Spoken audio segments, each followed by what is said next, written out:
A black man was just doing his job, but one call to the police almost cost him everything, until karma stepped in. The late morning sun sat high over Birmingham, Alabama, casting sharp shadows across the well-manicured lawns of Mayfair Park, a quiet, upper-middle-class neighborhood where the biggest disruptions were usually barking dogs or delivery trucks. Isaac Dunbar wiped the sweat from his forehead with the back of his hand and leaned on his rake for a second, taking in his progress. The yard belonged to Walter Grayson, an 81-year-old retired Marine who had lived in the same house for nearly 4 decades. The man took pride in his property, but after a knee surgery 2 months ago, he couldn't tend to it himself. That's where Isaac came in. For the past few years, he had built up a solid reputation in landscaping. Hard work, fair prices, and no nonsense. His clients knew him by name, trusted him with their homes, and often referred him to their friends. Walter was one of his regulars. Today's job was straightforward. Trim the hedges, clear out dead leaves, refresh the flower beds. A good 4-hour job, maybe 5 if the humidity dragged him down. He liked working in neighborhoods like this. Quiet, clean, predictable. But as he moved to bag up a pile of leaves, something in his peripheral vision pulled his attention. Across the street, a woman stood on her porch, arms folded tight across her chest. Isaac had seen her before. Not up close, never spoken to her, but he knew she lived in the 2-story colonial with the blue shutters. She was the type to keep her lawn perfectly edged, her garbage bins spotless, her porch decorations rotating with the seasons like clockwork. She hadn't been watching him at first. Her head had been buried in her phone. But now, she wasn't just looking. She was staring. Isaac turned back to his work. He'd been in situations like this before. People watching him, side-eyeing him as if he didn't belong. It used to bother him when he first started his business. Now he just pushed through it. Still, something about the way she didn't move made his muscles tighten. The rake scraped against the ground as he pulled together another pile of leaves, trying to shake off the feeling of being under surveillance. He was on the clock. He had work to do, but when he glanced up again, she was still there. This time, she was pacing, phone in hand. That was the moment he knew this was about to go south. Isaac exhaled through his nose, forcing himself to stay calm. "Don't assume, man. Maybe she's checking emails. Maybe she's waiting for a delivery." But then he saw the way her thumb hovered over the screen, how she lifted her phone slightly as if taking a picture. Yeah, he'd seen this before. Isaac shook his head, muttering under his breath as he walked toward his truck. He grabbed his water bottle from the front seat and took a long sip, debating whether to acknowledge her or keep working. Most times, ignoring people like her was the best move. Engaging never ended well. But before he could decide, she turned sharply on her heel and walked inside. Isaac felt a flicker of relief. Maybe she had just been being nosy. Maybe it was nothing. But less than 2 minutes later, she reappeared on the porch. This time, she was on the phone, speaking fast, her expression sharp. His stomach sank. Isaac checked his watch. He'd been here less than an hour. Walter was inside, probably watching TV or dozing in his recliner. Everything about this job was normal, except her. He glanced at the quiet street, wondering if anyone else had noticed what was happening. The few cars parked along the curb were still, their owners probably at work. No witnesses, just him, her, and whatever she thought she saw. Then in the distance, the sound of sirens. Isaac's grip on the water bottle tightened. This was about to turn into something. He just didn't know what yet, but he had a feeling it wasn't going to be good. Isaac's pulse ticked up as the distant wail of sirens grew louder. He set his water bottle down on the truck bed, exhaling slowly. Stay calm. You didn't do anything wrong, but that didn't always matter. He glanced back toward the house. Walter hadn't come outside, probably still napping. Maybe that was for the best. Across the street, Linda Carpenter, he finally put a name to the face, stood stiffly on her porch, still clutching her phone. She wasn't looking at him anymore. Instead, she had turned toward the road, anticipation tightening her features. Isaac had seen enough to recognize what was coming. He knew how this played out. First the call, then the assumptions, then the questions. But today, it stung a little more than usual. He was tired of this game, tired of people like her. And then, blue and red lights flashed against the houses. A Birmingham Police Department cruiser pulled up fast, tires crunching against the pavement. A second squad car followed.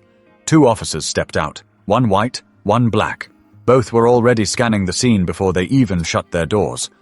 Linda walked down her porch steps like she was about to receive a delivery she'd been waiting for.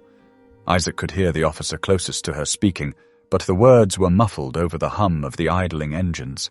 She gestured sharply in his direction. There it was. Isaac forced himself to breathe evenly as the officers turned toward him. Hands visible. Stay relaxed. Keep your voice steady. One of them, the white officer, badge reading Graham, spoke first as they approached. You mind telling me what you're doing here? His tone wasn't aggressive, but there was weight behind it. A test. Isaac motioned toward the rake leaning against the tree. Landscaping job. Hired by the homeowner. Graham's partner, Officer Reed, glanced toward the house. He looked younger, maybe late 20s. He wasn't sizing Isaac up the same way Graham was, but his posture was still alert. Linda cut in, voice firm. He doesn't belong here. Isaac clenched his jaw. There it was. The words they always used. Graham nodded slightly, then turned back to Isaac. Do you have ID? He expected that. It always came next. Isaac reached for his back pocket slowly, moving deliberately. It's in my truck. Mind if I grab it? Both officers stiffened slightly at the movement. Isaac suppressed a sigh. Go ahead. Graham said, eyes locked on him. Isaac moved to his truck, pulled out his wallet, and handed over his driver's license. Graham studied it for a second, then turned to Linda. Mom, what exactly did you see? Linda's lips pressed together like she was carefully choosing her words. He was looking around too much, she finally said. Acting suspicious. Isaac let out a short, humorless laugh before he could stop himself. Suspicious how? Because I'm picking up leaves? Linda stiffened. There have been break-ins in this area before. Isaac shook his head. He knew this neighborhood. There hadn't been a single reported break-in in over a year. Before Graham could say anything else, the front door of Walter's house swung open. Walter stepped out, moving slowly but with purpose, his cane tapping against the porch as he took in the scene. Isaac saw the moment recognition flickered in Walter's eyes, shifting to disbelief. What the hell is going on out here? His voice was rough with age, but carried the unmistakable weight of someone used to being listened to. Graham turned. Sir, do you know this man? Walter scowled. Of course I do. I hired him. What's the problem? Silence. Reed cleared his throat. We got a call about a suspicious person. Walter's gaze snapped to Linda, then back to the officers. You're telling me she called the police on my landscaper? The tension in the air shifted. Linda took a step back, suddenly looking unsure of herself. I was just looking out for the neighborhood, she muttered. I didn't know he was supposed to be here. Walter let out a sharp, bitter laugh. Lady, he's been working on my yard for 3 years. Isaac crossed his arms. You could have just asked. Linda's face flushed, but she didn't respond. For a moment, no one spoke. Then, Officer Graham handed Isaac his license back. You're free to go. Linda's mouth opened slightly, like she wanted to object, but no words came out. Isaac tucked his ID into his pocket. I was free the whole time. Walter let out a grunt, shaking his head. This is ridiculous. But Linda still wasn't letting it go. This is a safety issue, she insisted. He looks like someone I saw on the neighborhood watch page. Isaac laughed again, but this time it wasn't forced. I look like someone? He let that hang in the air, letting the weight of the accusation settle. Graham exhaled sharply. He looked tired. Ma'am, he said finally, do you have any reason to believe this man committed a crime? Linda hesitated. No, Walter interrupted. She doesn't. Graham let out a slow breath, then turned back to Isaac. Sorry for the trouble. Isaac just shook his head. Sorry didn't mean much when this kept happening. But before anyone could move, a voice from across the street called out, "I got the whole thing on camera." Everyone turned. A woman stood on the sidewalk, phone raised, recording. Linda's face drained of color. And just like that, the situation had shifted again. Linda's lips parted slightly, like she wanted to say something, but nothing came out. The weight of the camera, the eyes on her, the realization that she wasn't controlling the situation anymore, it was hitting her all at once. But Isaac knew better than to think she'd back down. People like her? They never just walked away. "You can't just put me online," Linda snapped, voice rising. "That's harassment." The woman with the phone didn't even flinch. "Funny. That's what I'd call what you just did to him." She tilted her head toward Isaac. Linda's fingers tightened around her phone. "You don't understand. I was just being cautious. This is a high-value neighborhood." Walter let out a sharp laugh. "Lady, we ain't in Beverly Hills." Isaac almost smiled. Almost. But Linda wasn't giving up. She turned to Graham, eyes pleading now. "You need to do something about this. That video could ruin my reputation." Graham exhaled slowly. Isaac could tell he was debating how much longer he wanted to be part of this mess. "Ma'am, unless you want to press charges for something, there's nothing I can do." Linda's nostrils flared. "Press charges? Against who? For what?" Walter smirked. "For getting caught." Isaac stayed quiet.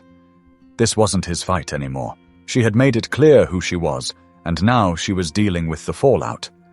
But Linda still didn't see it that way. She turned her attention back to Isaac, jabbing a finger in his direction. "You could have just said something when I was watching. You could have told me you were working here." Isaac finally spoke, voice calm. "I don't have to explain myself to you." Linda's mouth opened, then closed. For the first time, she didn't have a response. She looked toward the officers again, grasping at anything. "This isn't fair. I'm not a bad person." Isaac let out a breath. There it was. The whole thing had flipped, and now she was the victim. Walter rubbed his forehead, muttering something under his breath before looking back at her. "You made a bad call? That's it. You could have just walked over and asked me, or knocked on my door, or, here's an idea, minded your own damn business." Linda's face flushed. She shook her head quickly, like she was trying to shake off the moment itself. I need to speak with your supervisor," she said, looking at the officers. "This isn't right. I need to file a report against that woman for recording me." Reed looked unimpressed. "It's not illegal to record in public." "But she's putting me online." The woman with the phone finally smiled. "Oh, I am. And judging by the comments on my live stream, you're already famous." Linda's head snapped back to her. "Live stream?" The woman flipped her phone around, showing the screen. Thousands of viewers, comments flooding in. Linda's face crumbled. She took a step back, glancing toward her house like she wanted to disappear inside, like she could just walk away from all of this if she moved fast enough. But Walter wasn't done yet. He crossed his arms, his expression shifting. "I don't like people calling the cops on my friends. You could have gotten this man killed." Linda's head jerked up. "Oh, come on. That's dramatic." Walter's eyes darkened. "No, it's not." Silent. And then, Linda did exactly what Isaac expected. She turned on her heel and walked away. Straight up her porch, back through her front door. Isaac watched as the curtains twitched shut. Graham turned back to Isaac, letting out a slow breath. "Sorry about the trouble." Isaac shrugged. "Yeah, you already said that." Graham had the decency to look uncomfortable before he muttered something into his radio and headed back toward his squad car. Reed gave Isaac a small nod. An actual one, not the fake kind. Then he followed. The woman with the phone finally lowered it. "Guess she wasn't ready for all that," Walter chuckled. "They never are." Isaac shook his head, wiping sweat from his forehead. "I need to get back to work." But before he could, Walter's next words stopped him cold. "She's gonna regret this. You'll see." Isaac raised an eyebrow. "What do you mean?" Walter just smirked. And that's when Isaac knew. This wasn't over yet. Isaac had been through situations like this before. Too many times. He figured this one would die down after a few hours. Linda would stay in and stew in embarrassment for a while, maybe rant to her friends in some private Facebook group. Then life would move on. But Walter's words stuck with him. She's gonna regret this. You'll see. Isaac didn't think much about it until his phone buzzed. Then it buzzed again and again. By the time he got home that evening, his inbox was full of messages, notifications, missed calls. The video had exploded. 500,000 views in just a few hours. Isaac clicked the link and let the footage play. The woman who had recorded it had done more than just post a clip. She narrated the entire thing, breaking down exactly what happened. Watch how she paces. She's already decided he's a threat before she even calls. Listen to what she says. She doesn't accuse him of anything specific, just looking suspicious. That's coded language. And then, boom! Here come the cops, ready to investigate a crime that never even happened. It was all there. Every uncomfortable pause, every excuse Linda had tried to throw out. The way her face had completely drained when she realized the whole thing was on video. Isaac scrolled through the comments. She really thought she could get away with this. Shake my head. How many times does this have to happen before people learn? I don't feel bad for her at all. Actions have consequences. Isaac shook his head, letting out a slow breath. This was bigger than he expected. Then his phone buzzed again. A text from Walter. Walter. Turn on the news, any channel. Isaac's stomach tightened. He grabbed the remote, flipped to the local station, and there she was. Linda Carpenter. The headline below her picture read, Woman calls 911 on landscaper, gets exposed online. They were talking about it like it was national news. Linda hadn't given a statement. Yet. But reporters were already digging into her past. Turns out, this wasn't the first time. Isaac leaned forward, eyes narrowing as the anchor spoke. Multiple residents in the Mayfair Park neighborhood have come forward, claiming Linda Carpenter has a history of making questionable 911 calls about black men in the area. A history. One man said she had accused him of casing houses while he was out walking his dog. Another said she had reported a delivery driver for acting suspiciously, just for dropping off a package. And now? She had finally been caught in 4K. Isaac ran a hand over his face. No wonder Walter said she was going to regret this. Then, just when he thought the night couldn't get any crazier, his phone buzzed again. A name popped up on the screen. A number he didn't recognize. But the message was short. Linda wants to talk. Isaac stared at the screen. Oh, now she wanted to talk?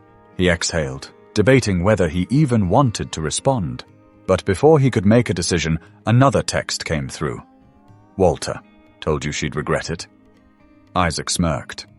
Yeah, she definitely was. Isaac stared at the message. Linda wants to talk. He wasn't surprised. Not after everything that had happened. She wanted to fix this, at least as much as she could. But why should he even entertain it? He set his phone down, exhaling slowly. If this were a few years ago, he might have ignored it, let her deal with the mess she created. But something about this felt different. It wasn't just that she got caught. It was that the world saw her. He picked up his phone again and typed out a response. Isaac. Talk about what? The reply came fast. Unknown number. Please, I just want to explain. Isaac's lips pressed together. Explain what? That she didn't mean it? That she had been acting out of caution? That she had never done anything like this before? Except, of course, she had? His phone buzzed again. Unknown number. I didn't know this would get so big. I'm getting threats. My job found out. My kids won't talk to me. I can't even leave my house. Isaac let out a short breath. There it was. She wasn't sorry for what she did. She was sorry for what happened to her. A part of him wanted to respond. Wanted to ask the question that had been stuck in his mind all day. And what if the cops had believed you? What if this went another way? But he didn't. Instead, he sent something short. Something simple. Isaac. Not my problem. Then he blocked the number. By the next morning, the fallout had reached another level. News outlets were picking up the story. Linda's employer, a corporate office downtown, had released a statement saying they were reviewing her conduct and assessing next steps. Translation? She was about to lose her job. Walter, ever the early riser, was already 3 cups of coffee deep when he called Isaac. "Told you," was the first thing out of his mouth. Isaac shook his head.